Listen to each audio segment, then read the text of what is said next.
Exactly 1 year ago, January 26, my band Shady Belle released its first single called Rise Again. Take my soul, set me free.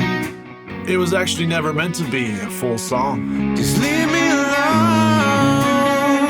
It was just a riff, but then Tim started singing over it. Wounded eyes cannot see. That's when I knew we had a song, but what I didn't know was No one can save me. what would happen next. No one can save me. I'm broken, I'm strange. Remember, it's not the end. I know around the bend. I'm gonna rise again.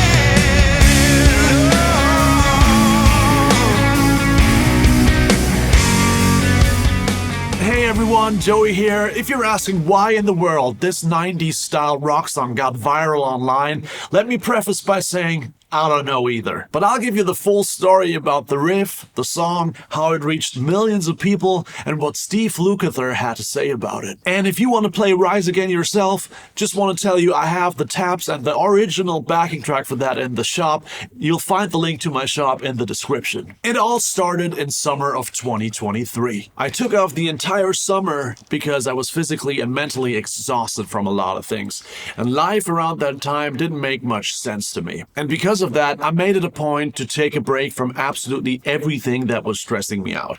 And I fully focused on things that I love. And for those of you who have been following me a little bit longer, you know that's writing songs, writing riffs, writing solos. I'm a guitar player. I do guitar stuff. And one day that summer, I sat down on this chair with this telly in exactly this position that I'm in right now. I just started playing. And suddenly, the Rise Again riff popped out of this guitar. It just basically dropped out of my brain. I didn't write it note by note. I didn't have to, construct anything. I just sat down, rolled up the volume of my guitar, and played this.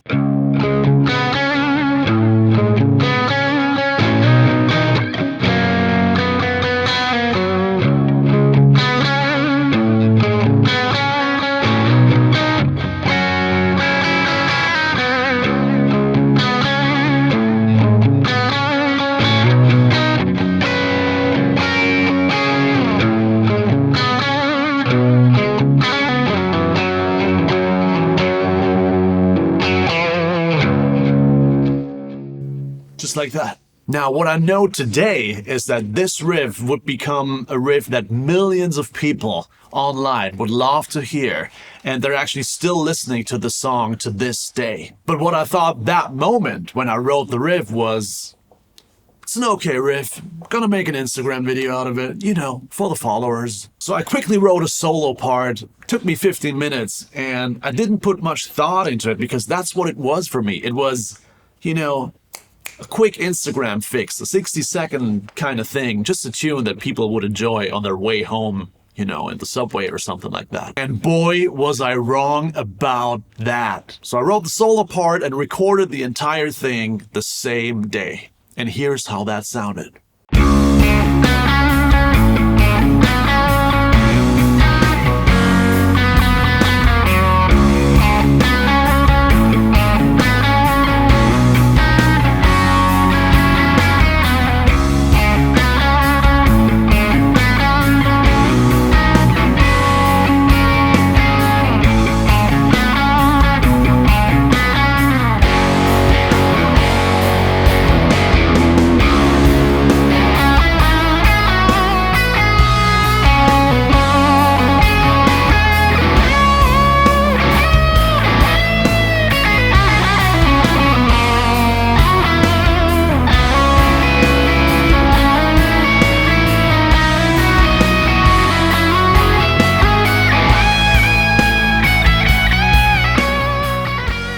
So this went up on Instagram, and soon after I uploaded it, my cell phone exploded. I got thousands of messages, likes, comments, new followers, 250,000 views. Not quite viral yet, but obviously very nice. The most notable comment on that reel came from Steve Lukather himself. He just called it killer. And obviously I was floored. I mean, to this day, I'm eternally grateful for a comment like that from a guy like him. Actually, this is amazing. I found the original text that Tim sent me after seeing that reel. He sent me this message. "Hello there, Joey. One of your videos just got into my feed. And wow, you have a great melodic sense.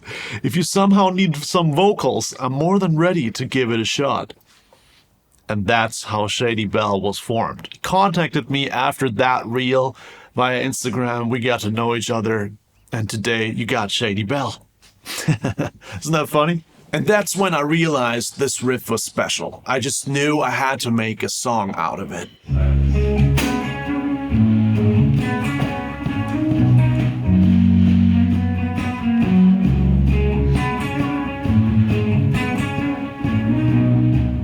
In December 2023, we recorded Rise Again and one other song in just one day in ice-cold Denmark at Tua Madsen's studio. Tua Madsen is famous for producing Meshuggah and Baby Metal, amongst others. Around the same time, we released promo reels on Instagram for the upcoming song Rise Again, and it had Tim singing on it. And that is when the insanity began. I think we got 1.1 million views for the first reel with Tim singing on it, 100K for the second reel, and another 500,000 for the third reel, all within 2 weeks. It was absolutely insane. A couple weeks later, we released it, and it just went on like that. Radio stations played it. In 2024, rock music on radio stations? Are you kidding me? That for a band that had just started from scratch, from zero, that was just, unbelievable. Streaming services to this day, Spotify, Apple Music, and all the others, have streamed it over 500,000 times since the release. And that just doesn't happen anymore to rock bands in this day and age. To this day, I'm getting messages like, "Hey, I'm still listening to Rise Again. It's still one of my favorite songs in my car playlist." That's just amazing. I'm seeing the analytics on Spotify. Rise Again is played every day around the globe somewhere. It's absolutely amazing. Now, lyrically, I wanted this to be about my recovery from the very dark phase I had in the summer of 2023. I wanted this to be the reminder of the fact that in life, when you go through a passage like that, it stops at some point and it gets better and you'll rise again. So when Tim sings in the chorus, "I'm broken, I'm strained, remember it's not the end, I'm gonna rise again," that was supposed to be the reminder for myself, for all the future times I will go through phases like that, to remember you will rise again. This is only temporary and it's gonna get better on the other side of this. So if you're going through a rough patch or something, this song might be for you. If this video proves anything, then I guess it's this. It might not be en vogue to play rock music in 2025. It may never be mainstream again, but when you just plow ahead constantly and go after the things that you love, eventually you might do something great. And speaking about plowing ahead and going after it, why don't you leave this cheesy video ending now and grab your guitar and focus on your playing? There's plenty of cool videos on my channel that help you improve, and a couple of really nice guitar courses in the description that you can use for that. I'll see you in the next one.